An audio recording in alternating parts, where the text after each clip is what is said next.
I'd like to start with two full disclosure points. One, like most of my fellow speakers, I'm not an expert on security or peace. So I did the next best thing, which is personalize my experience of security as a thinking human being, and will speak to you on that basis. And in that sense, plunge right into the conventional notion of security and try to address that. And secondly, I come from the state of Jammu and Kashmir.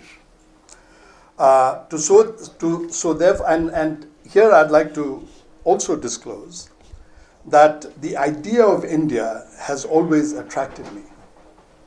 And being from Jammu and Kashmir, let me tell you, that's saying a lot. And recently, I've not been attracted. And I think this is because India has gone seriously wrong in the last few decades. Let me give you an illustration from personal experience. 1987, I was in the United States, and I was sort of given some sort of an academic award at my university. And it mentioned me as somebody who's an American of some distinction. I didn't go to that ceremony. In fact, I wrote a letter saying I am an Indian and not an American. Quick forward movement to 1997, 50 years of Indian independence. And I was interviewed briefly by one of the burgeoning channels at that time.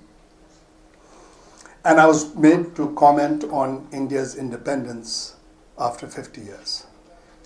And the reporter, a young Cub Scout reporter, insisted that I say something when I said, listen, don't make me say it. And so eventually I agreed to her sort of request. And when she reframed the question and said, what do you feel about India's 50 years of independence? I said, whose independence? I'm from Jammu and Kashmir and we're not. Something went wrong. And I will leave that, to try and discuss that and the anatomy of that, I think would take more than the 10 minutes that the chair is going to give me, but I will leave it at that. Ironically, very ironically, I was somewhat taken aback by some signs of some definition, at least politically, of an idea of India under Modi and his government. And where was that definition coming from? First of all, his neighborhood invite, and inviting all the neighborhood countries. I was very taken aback by that. And as a person who tries to sort of give benefit of doubt to situations, I said, wait a minute, what is happening here? The Congress? Can they think about such a thing? And if they did, they certainly didn't implement any of the kind. And the other was an announcement that Modi made, which was in the works, I think, about a ministry for Himalayan states, or the Himalaya as a whole, which also surprised me because that's been my bailiwick for some time now, 15 years. And I said, wow, what a thing to go with. Now, don't get me wrong, I'm not enamored. And it will take some doing. And the questions to ask and to observe are, was the neighborhood invite an imperial invite on the part of India? And if that is the case, there's trouble up ahead, let me tell you. Or is the sort of Himalayan states, the concentration on the Himalayan states, a concentration to saffronize the Himalayan states? Because we are very small, tiny little enclaves of population. And we can be bought very easily, And is it that? Those are questions that need to come.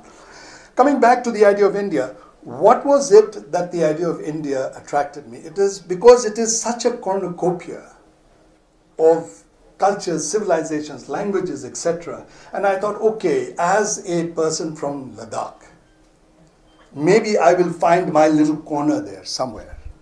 and maybe I will be respected, and maybe I will be done some good, you know. Or is it an idea of India as a melting pot?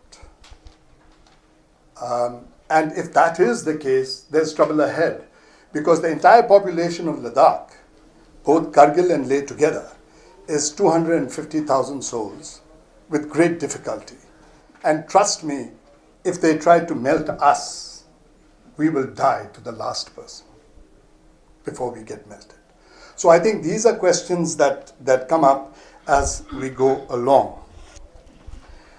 Let me briefly, and then I assure the chair I'll wrap up, speak on the idea of peace. Security, both conventional and unconventional is, sort of thing. But on the idea of peace is something that we have been thinking for 60 years and more in Jammu and Kashmir. And we don't see it. And I say to you, please join us. Kashmir today is an alienated land.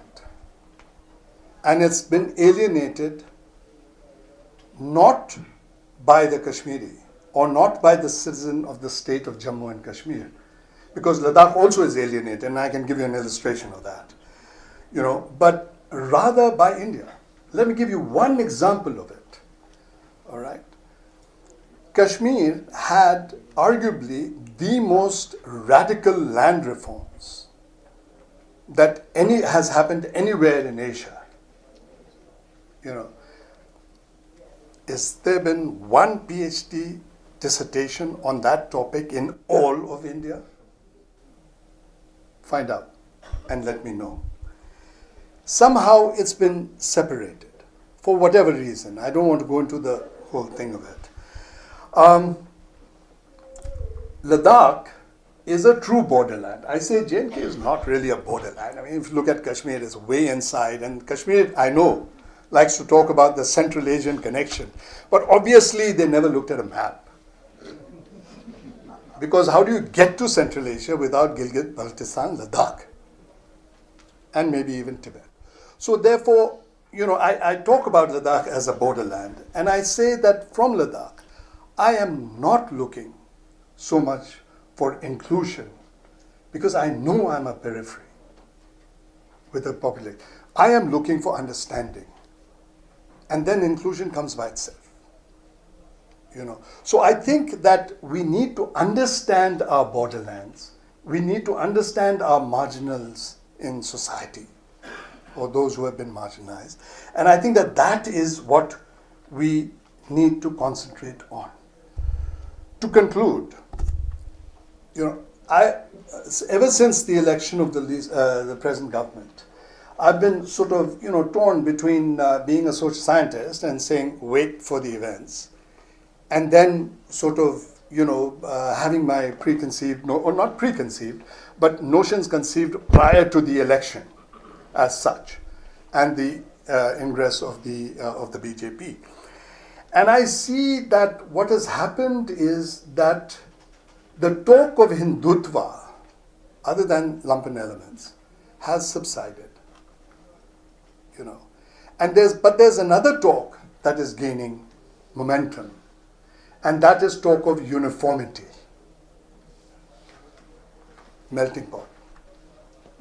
And this is what I would keep my eyes on. If that's the ball today, is because today, in the international hemisphere, let alone in India as such, to talk about Hindutva hard nationalism or what I call muscular nationalism is not politically correct anymore.